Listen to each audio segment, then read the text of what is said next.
Nunca pensé que un plato de comida podría destruir mi vida, hasta que descubrí quién lo había cocinado. La voz temblorosa de Marcus Delacroix resonaba en el micrófono del programa de radio más escuchado de París. El chef más arrogante y famoso de Francia estaba a punto de contar una historia que nadie esperaba escuchar. En el estudio, los oyentes se preguntaban por qué el hombre que había humillado a cientos de empleados durante años sonaba tan quebrado. El restaurante Le Prestige era el templo culinario más exclusivo de París. Marcus Delacroix, de 45 años, era su sumo sacerdote. 3 estrellas Michelin, reservas con lista de espera de 8 meses y un ego del tamaño de la Torre Eiffel. Las celebridades hacían cola para ser maltratadas por él, porque comer en Le Prestige era un símbolo de estatus que justificaba cualquier humillación. «¡Esto es basura!», gritó Marcus, lanzando un plato contra la pared de la cocina.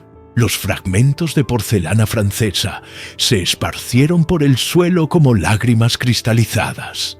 ¿Cómo se atreven a servirme esta porquería en mi restaurante? Los sous-chefs temblaban como hojas en una tormenta. Era otro de sus famosos berrinches, pero este parecía más intenso que los anteriores. Marcus tenía la costumbre de humillar públicamente a cualquiera que no cumpliera con sus imposibles estándares.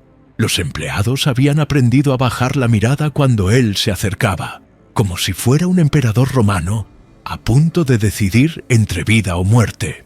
«Monsieur Delacroix», murmuró tímidamente Claire, la sous-chef más joven, con apenas 23 años y un sueño roto de trabajar junto a su ídolo. Tal vez, si explicara exactamente qué está mal con la salsa, podríamos... «¡Silencio!», rugió Marcus, su rostro enrojecido por la ira. «Una cocinera mediocre como tú nunca entenderá la excelencia. He desperdiciado meses tratando de enseñarte, pero es como intentar crear un diamante con carbón podrido. ¿Sabes qué? Estás despedida. Sal de mi cocina antes de que contamines algo más con tu incompetencia». Claire recogió sus cuchillos con lágrimas cayendo sobre el acero inoxidable. Sus manos temblaban no solo de tristeza, sino de humillación pública. Era la tercera persona que despedía esa semana, pero ella había sido diferente. Claire había admirado a Marcus desde la escuela culinaria. Había soñado con aprender de él. Ahora se iba sabiendo que su ídolo era un monstruo. Pero Marcus no se detuvo ahí. La crueldad, una vez liberada, necesitaba más víctimas. Esa noche, durante el servicio, notó que el lavaplatos nuevo había dejado una mancha microscópica en un plato. Era tan pequeña que un cliente normal nunca la habría notado, pero Marcus tenía ojos de halcón para las imperfecciones ajenas. «¡Oye, tú!», le gritó al hombre mayor que trabajaba silenciosamente en el fregadero, rodeado de vapor y el sonido constante del agua corriente. «¿Así lavas los platos en tu país? ¿De dónde vienes? ¿De algún pueblo perdido donde no conocen el jabón?» El hombre, de unos 60 años, con cabello gris perfectamente peinado hacia atrás y manos arrugadas que contaban historias de décadas de trabajo, levantó la vista brevemente. Sus ojos cafés, profundos como pozos antiguos, mostraron un destello de algo. ¿Dolor? ¿Nostalgia? ¿Reconocimiento? Pero no respondió. Simplemente volvió a lavar el plato en silencio, con movimientos que parecían una danza sutil y precisos como los de un cirujano. «¡Te estoy hablando!», insistió Marcus, acercándose hasta que pudo oler el detergente mezclado con algo más. ¿Especias? Era un aroma extraño para un lavaplatos. «¿Cómo te llamas?» «Antonio», respondió el hombre con una voz grave, calmada, que contrastaba dramáticamente con los gritos de Marcus. Su acento era refinado, educado, pero Marcus no pudo identificarlo completamente. Sonaba latinoamericano, tal vez mexicano, pero había algo más. Español europeo mezclado con italiano. Era extraño para un simple inmigrante. Pues escúchame bien, Antonio. Marcus se acercó más, usando su altura para intimidar. En mi cocina hay estándares que han tomado décadas perfeccionar. Si no puedes cumplirlos, hay muchos otros inmigrantes desesperados esperando en la puerta que tomarán tu lugar sin pestañear. ¿Entiendes? ¿O necesito hablarte más despacio? Antonio asintió sin levantar la vista, pero algo en su postura no era la de un hombre completamente derrotado. Había una dignidad silenciosa en él, como si estuviera acostumbrado a algo mucho mejor, pero hubiera elegido, por alguna razón, estar allí. Marcus sonrió con satisfacción y se alejó, sintiéndose superior, sin notar que varios miembros de su equipo habían observado la escena con una mezcla de vergüenza y disgusto. 3 días después, la bomba explotó como un volcán en erupción. Jean-Claude Beaumont, el crítico culinario más temido de Francia, el hombre cuyas palabras podían hacer millonarios o mendigos a los chefs con una sola reseña, publicó una crítica que hizo temblar los cimientos del mundo gastronómico parisino. Le Prestige ha perdido su alma. Marcus Delacroix, otrora maestro de la cocina francesa, ahora sirve comida sin corazón, preparada con arrogancia y servida con desdén. Las salsas carecen de pasión, los platillos de inspiración, y el servicio refleja la crueldad de quien dirige la cocina. Este restaurante ya no merece ni una sola estrella, mucho menos 3. Es hora de que la guía Michelin reconsidere seriamente sus decisiones. La grandeza culinaria no puede florecer en un ambiente de humillación constante. Marcus leyó la reseña sentado en su oficina a las 6 de la mañana, como hacía todos los días durante 15 años. Sus manos temblaban tanto que tuvo que dejar el periódico sobre el escritorio. Una crítica así no era solo una opinión, era una sentencia de muerte profesional. Podría destruir todo lo que había construido en 20 años de sacrificios, noches sin dormir y obsesión absoluta por la perfección. ¡Es imposible!, gritó, arrojando el periódico que se esparció por el suelo como hojas muertas. Ese imbécil no sabe nada de cocina. Ha perdido el paladar. Está celoso de mi éxito. Pero incluso mientras gritaba, Marcus sabía que Beaumont nunca se equivocaba. Sus críticas eran temidas precisamente porque siempre eran justas, brutalmente honestas y, lo más aterrador de todo, proféticas. El teléfono empezó a sonar inmediatamente. Primero fue su asistente, con voz temblorosa. «Monsieur Delacroix, tengo 47 cancelaciones de reservas para esta semana». Y luego los inversionistas, con tono preocupado y amenazante. Después los medios, como buitres olfateando carroña. Y finalmente, la llamada que más temía. La guía Michelin, solicitando una reunión urgente para discutir el futuro de Le Prestige. Marcus se desplomó en su silla. Por primera vez en décadas, sintió miedo real. En las siguientes semanas, la situación empeoró como una avalancha imparable.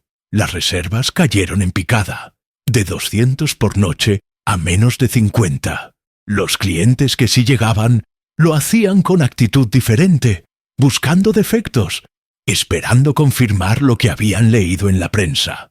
Varios chefs renunciaron, cansados de los maltratos de Marcus, pero también asustados de que su asociación con Le Prestige arruinara sus propias carreras. Los medios se ensañaron con él, recordando años de comportamiento abusivo con empleados, publicando testimonios anónimos de cocineros que habían trabajado en su cocina. Chef tirano destroza sueños culinarios, titulaba Le Figaro. El lado oscuro de la alta cocina francesa, agregaba Libération. Las redes sociales se llenaron de historias de exempleados compartiendo sus experiencias traumáticas.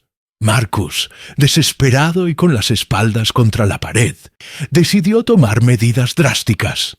Cerraría la cocina por un mes para renovación completa. Y cuando reabriera, tendría que cocinar solo para demostrar que seguía siendo el mejor. Era una apuesta arriesgada. O regresaba triunfante, o perdía todo definitivamente. Todos ustedes fuera, anunció a su equipo restante, con una voz que intentaba sonar autoritaria, pero que traicionaba su desesperación. Cuando regresemos en un mes, solo los mejores tendrán lugar aquí.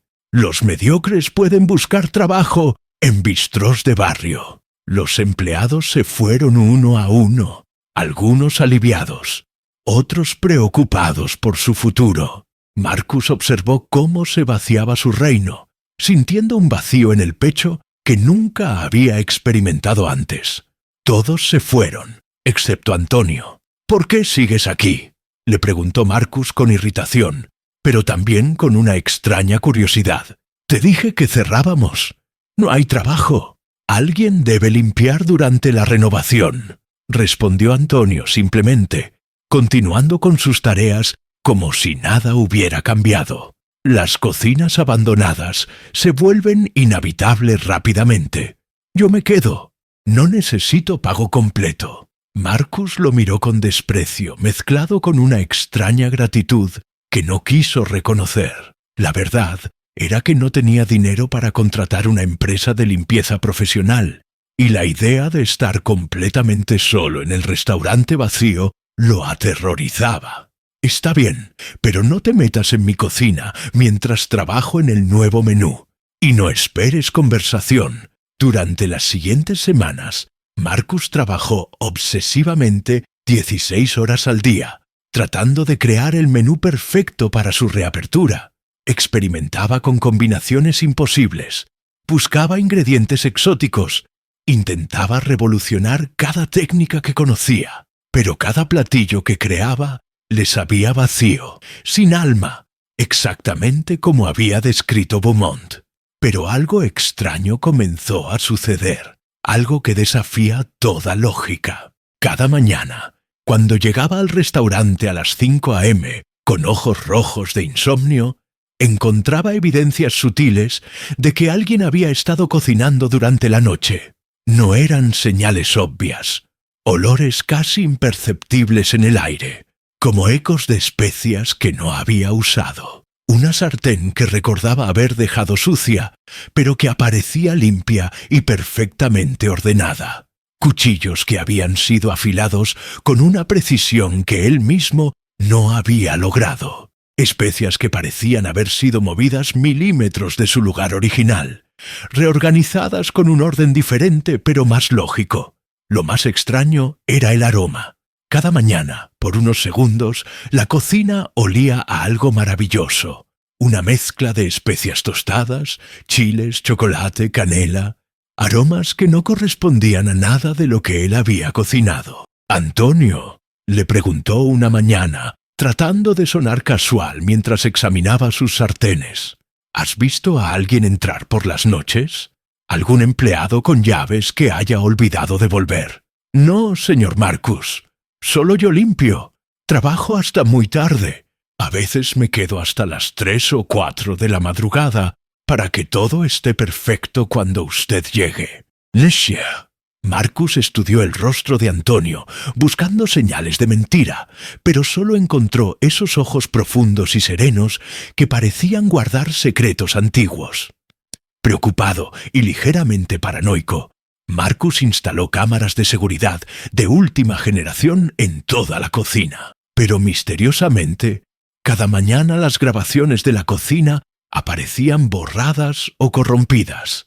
Solo funcionaban las cámaras del comedor y la entrada. Era como si alguien supiera exactamente dónde estaban y cómo desactivarlas. Una noche de lluvia torrencial, cuando París parecía haber sido abandonado por el mundo, Marcus decidió quedarse escondido en su oficina para descubrir qué diablos estaba pasando en su cocina. Se armó con café negro y una determinación férrea. No importaba cuántas horas tuviera que esperar. A las 2 a.m. exactas, cuando la ciudad dormía profundamente, escuchó ruidos sutiles provenientes de la cocina.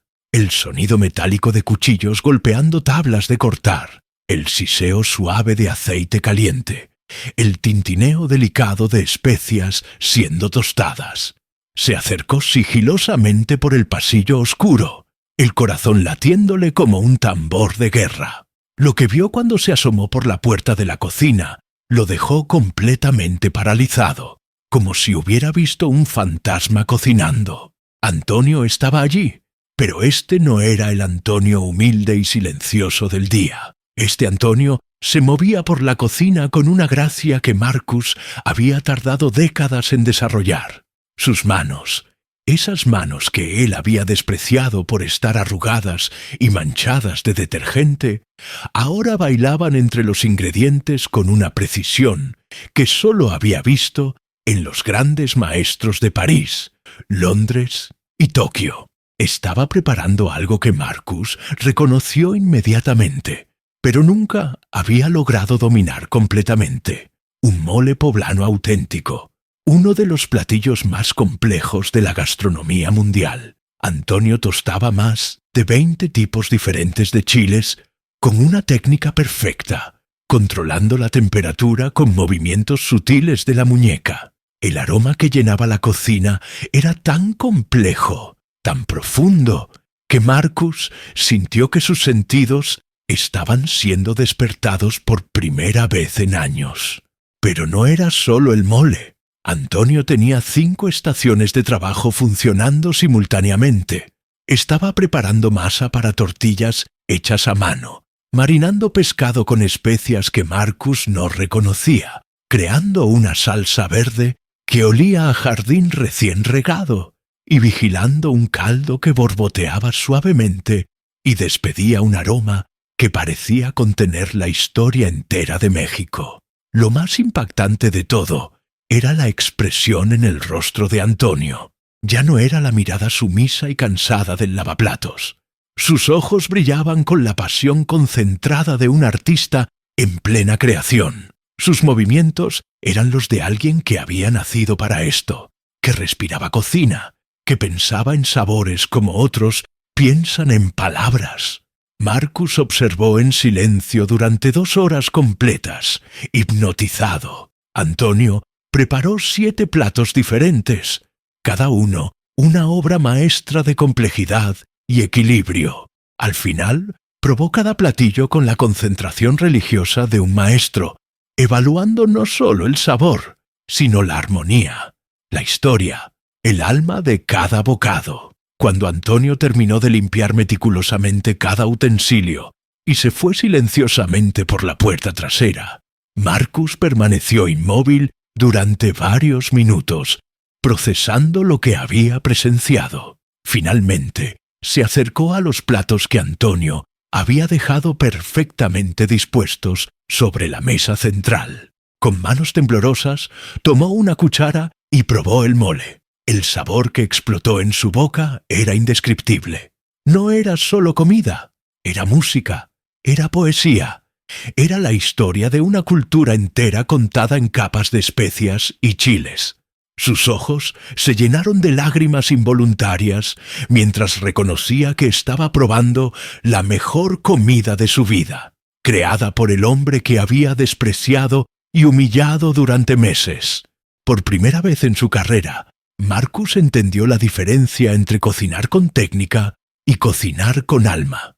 Al día siguiente, Marcus no pudo concentrarse en absolutamente nada. Cada vez que cerraba los ojos, veía las manos de Antonio moviéndose con esa gracia imposible. Cada vez que respiraba, creía oler todavía los aromas de la noche anterior. ¿Quién era realmente Antonio? ¿Cómo había aprendido a cocinar así? ¿Por qué trabajaba como lavaplatos si tenía ese talento extraordinario? Sin dudarlo un segundo, contrató a Bernard Moreau, el investigador privado más discreto y eficiente de París. Necesito que me averigües todo sobre un hombre llamado Antonio. Trabaja como lavaplatos en mi restaurante, pero hay algo que no encaja, algo muy grande. Los resultados llegaron una semana después por correo certificado. Marcus abrió el sobre con manos temblorosas y cuando empezó a leer, sintió como si el suelo se abriera bajo sus pies y lo arrastrara hacia un abismo de vergüenza y horror. Antonio Ramírez Mendoza, nacido en Oaxaca, México, 1963, considerado uno de los mejores chefs de cocina mexicana tradicional del mundo. Formado en el Instituto Culinario de México y perfeccionado en los mejores restaurantes de España e Italia. Ganador del Premio Internacional de Gastronomía Iberoamericana en 2018. Propietario y chef ejecutivo de Casa Ramírez, restaurante ubicado en San Diego, California, que ostentó 2 estrellas Michelin durante 5 años consecutivos. Marcus siguió leyendo con horror creciente cada línea del informe como un puñal atravesándole el corazón. Reconocido por la UNESCO como Tesoro Viviente de la Gastronomía Mundial en 2019. Autor de 3 libros de cocina traducidos a 8 idiomas. Su restaurante generaba ingresos anuales superiores a los $3 millones hasta 2021. Pero luego vino la parte que destrozó completamente a Marcus. Perdió su restaurante, su fortuna personal de más de $2 millones y se endeudó gravemente tratando de pagar los tratamientos experimentales de cáncer de su esposa, Elena Mendoza, en los hospitales más exclusivos de Estados Unidos. A pesar de todos sus esfuerzos, Elena falleció en marzo de 2022. Después de su muerte, y arruinado económicamente, emigró a Francia en busca de una nueva oportunidad. Las manos de Marcus temblaron tanto que tuvo que dejar el informe sobre el escritorio, sin documentos que le permitieran trabajar legalmente como chef en Francia. Ha sobrevivido durante los últimos 8 meses con trabajos de limpieza en restaurantes parisinos. Anteriormente, trabajó en Le Bernardin y chez la Millán en la misma posición. Referencias de ambos establecimientos describen a un empleado excepcional, puntual, discreto y con un conocimiento inusual de técnicas culinarias. La foto del expediente mostraba a Antonio 5 años antes, elegante, sonriente, vistiendo un traje perfectamente cortado, mientras recibía un premio culinario internacional de las manos del presidente de México, el mismo hombre que Marcus había humillado, despreciado y tratado como si fuera menos que humano. Marcus sintió náuseas, se levantó corriendo hacia el baño y vomitó violentamente, como si su cuerpo estuviera rechazando físicamente toda la arrogancia y crueldad que había almacenado durante años. Esa noche, Marcus esperó a Antonio en la cocina. «Sé quién eres», dijo cuando Antonio entró.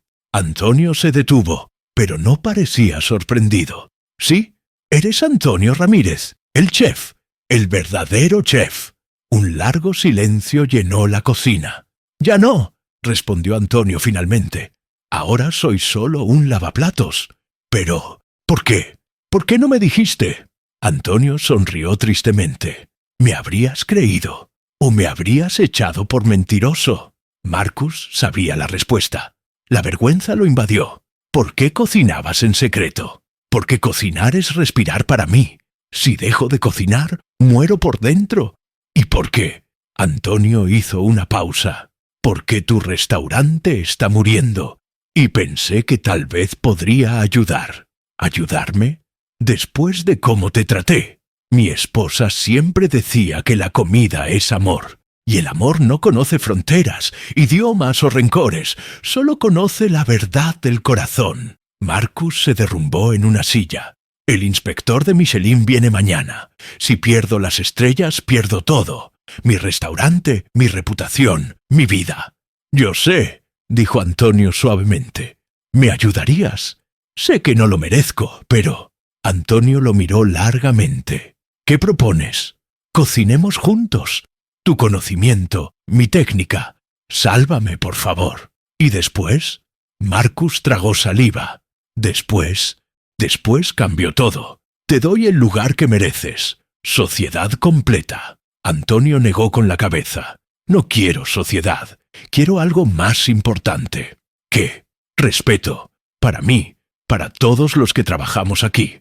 Y quiero que aprendas que la grandeza real no viene de humillar a otros, sino de elevarlos. La noche de la evaluación fue mágica. Marcus y Antonio trabajaron como un solo chef. Marcus aportó su técnica francesa perfecta, Antonio su sabiduría culinaria profunda y su alma. Crearon un menú que fusionaba lo mejor de ambos mundos, técnica europea con sabores ancestrales mexicanos. Cada platillo contaba una historia de respeto mutuo, de culturas que se encuentran y se enriquecen. El inspector de Michelin comió en silencio. Al final, pidió hablar con el chef. Marcus salió nervioso, pero Antonio lo acompañó. ¿Quién cocinó esta comida?, preguntó el inspector. Nosotros dos, respondió Marcus honestamente. El inspector sonrió. Es la mejor comida que he probado en años.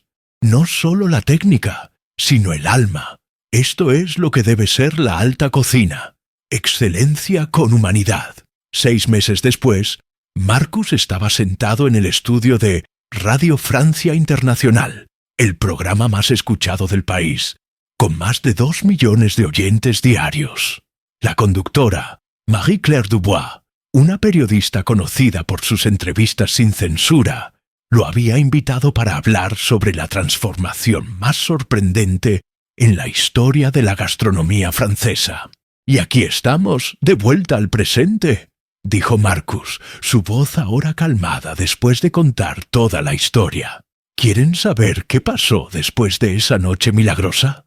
Por favor, cuéntanos, respondió Marie-Claire, claramente emocionada por la historia que acababa de escuchar. Le Prestige cerró para siempre 3 días después de la evaluación, dijo Marcus, provocando un jadeo audible en el estudio. Pero no porque hubiéramos fracasado, sino porque decidimos que era momento de crear algo completamente nuevo. ¿Qué quieres decir? Antonio y yo decidimos que Le Prestige representaba todo lo que estaba mal en la alta cocina: elitismo, arrogancia, la idea de que la grandeza culinaria debe construirse sobre la humillación de otros. Así que lo cerramos y en su lugar abrimos Corazones Unidos. Marcus hizo una pausa, la emoción clara en su voz. Es un restaurante donde Antonio y yo cocinamos juntos todas las noches, donde cada empleado, desde el lavaplatos hasta el sommelier, es tratado con la misma dignidad y respeto, donde los meseros no tiemblan cuando se acerca el chef, sino que sonríen porque saben que son valorados. ¿Y qué ha pasado con el reconocimiento crítico? Corazones Unidos recibió 3 estrellas Michelin en tiempo récord, solo 6 meses después de abrir. Pero más importante que eso, Marcus sonrió audiblemente. Se convirtió en el primer restaurante en la historia en recibir también el premio especial por excelencia humana de la guía Michelin, un reconocimiento que crearon específicamente para nosotros. ¡Increíble! ¿Y cómo describirías tu relación con Antonio ahora? Antonio no es mi socio, ni mi empleado, ni mi jefe. Es mi maestro y mi hermano. Me enseñó que cocinar no es una competencia para demostrar superioridad, sino un acto de amor hacia quienes van a recibir tu comida. Me mostró que un verdadero chef no crea miedo, sino inspiración. ¿Y qué aprendiste sobre ti mismo en este proceso?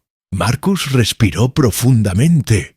Aprendí que había confundido respeto con miedo, excelencia con crueldad, liderazgo con tiranía.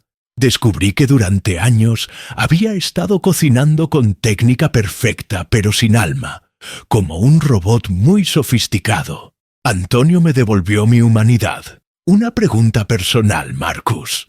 ¿Alguna vez te disculpaste con todas las personas que lastimaste durante tus años como chef tirano? Sí, fue la parte más difícil de todo este proceso. Busqué a cada ex empleado, a cada persona que había humillado públicamente. Algunos me perdonaron inmediatamente, otros necesitaron tiempo, y unos pocos nunca me perdonarán. Y tienen derecho a eso. ¿Puedes darnos un ejemplo específico? Claire, la joven sous-chef que despedí cruelmente 6 meses antes de conocer la verdad sobre Antonio. Fui a su casa, me arrodillé literalmente y le pedí perdón durante 1 hora. Lloré como no había llorado desde que era niño. Ahora Claire es la chef ejecutiva de nuestro segundo restaurante que abrimos el mes pasado. ¿Un segundo restaurante? Sí, decidimos crear una cadena, pero no de restaurantes normales. Son escuelas de humanidad culinaria, donde enseñamos no solo técnicas de cocina, sino también respeto, dignidad y cómo liderar sin destruir. Antonio dice que si podemos cambiar la forma en que se trata a la gente en las cocinas, podemos cambiar la cultura entera de la industria restaurantera. ¿Y cuál es tu mensaje para otros chefs, otros líderes que puedan estar escuchando? Marcus se tomó un momento, eligiendo cuidadosamente sus palabras finales. Mi mensaje es simple pero revolucionario. Nunca sabes quién está lavando tus platos. Nunca sabes qué historia de grandeza, qué tragedia personal, qué sabiduría profunda está escondida detrás de alguien que las circunstancias han colocado en una posición que consideras inferior a la tuya. Su voz se hizo más intensa. Trata a cada persona como si fuera un maestro disfrazado, porque tal vez lo sea. Lidera con humildad, no con arrogancia. Construye a otros, no los destruyas. Y recuerda siempre que la verdadera grandeza no se mide por cuántas personas tiemblan cuando entras a una habitación, sino por cuántas sonríen. ¿Algo más que quieras agregar? Sí, quiero que Antonio sepa, donde quiera que esté escuchando, que él no solo salvó mi restaurante, salvó mi alma. Y quiero que todos los oyentes entiendan que nunca es demasiado tarde para cambiar. Nunca es demasiado tarde para convertirse en la persona que deberías haber sido desde el principio. El programa terminó, pero la historia de Marcus y Antonio apenas comenzaba a crear ondas que se extenderían mucho más allá de París. Corazones Unidos se había convertido no solo en el restaurante más reservado de Francia, sino en un símbolo internacional de que las diferencias culturales, sociales y económicas pueden convertirse en fortalezas cuando se combinan con respeto mutuo y humildad genuina. Antonio, quien seguía rehusándose a dar entrevistas públicas, había encontrado algo que valía más que toda su antigua fama: una nueva familia, una segunda oportunidad de hacer lo que amaba, y la profunda satisfacción de saber que había salvado no solo un restaurante, sino un alma humana. Marcus nunca volvió a ser el mismo chef, arrogante y cruel. Había aprendido que cocinar no es solo sobre crear platillos perfectos, sino sobre las personas que los preparan, los sirven y los disfrutan. Había descubierto que la verdadera grandeza culinaria no viene de la técnica perfecta aplicada con frialdad, sino de la técnica perfecta guiada por un corazón que comprende que cada comida es un acto de amor. 3 años después, la revolución de Corazones Unidos había inspirado a más de 200 restaurantes en todo el mundo a adoptar filosofías similares de respeto y dignidad. Las escuelas culinarias comenzaron a incluir cursos obligatorios sobre liderazgo humanitario en sus programas. Pero tal vez el cambio más hermoso fue invisible.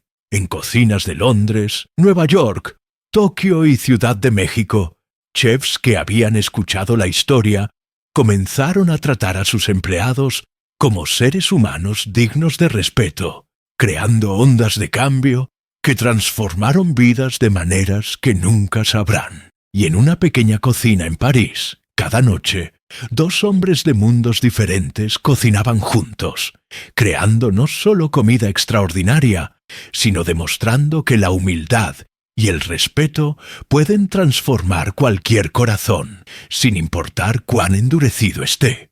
Como decía Elena, la esposa de Antonio, la comida es amor, y el amor, cuando es verdadero, siempre encuentra la manera de sanar lo que está roto.